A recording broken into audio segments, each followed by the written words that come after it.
Hindi man naplakahan sa CCTV, natuntun pa rin ang isang sasakyang nakabangga pero tumakas. Ang plaka kasi nabaklas sa crime scene. Saksi, si Michael Fahati. Basta ng mga sasakyan sa kuhang ito sa Laloma, Quezon City. Ang isa na nasa Calamba Street, binangga ng isa pa na bigla na lamang sumulpot mula sa Baco Street. Pagbalik niya dun sa sasakyan niya, tinignan niya yung paano nangyari dun sa tama sa kotse niya. Tinakasan na nakabangga ang biktima. Sa ibang kaso, malaking tulong ang CCTV para maplakahan ang sasakyan.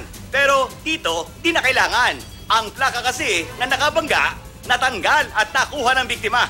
Dahil din dyan, kaya natuntun niya ang suspect. Nagmamalaki pa raw ang suspect nang mag-usap sila sa barangay para ayusin ang problema. At nagbabanggit ng pangalan ng isang mataas na opisyal.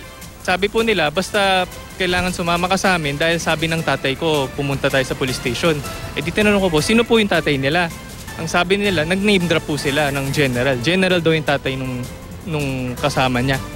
Pinuntahan ng GMA News ang bahay ng suspect na kinilalang si Lyndon Pedroño, 19 anyos. Lola niya ang nagpaliwanag sa amin bagamat ayaw ng on-cam interview. Inaayos na raw ng apo ang gusot para mabayaran ng biktima.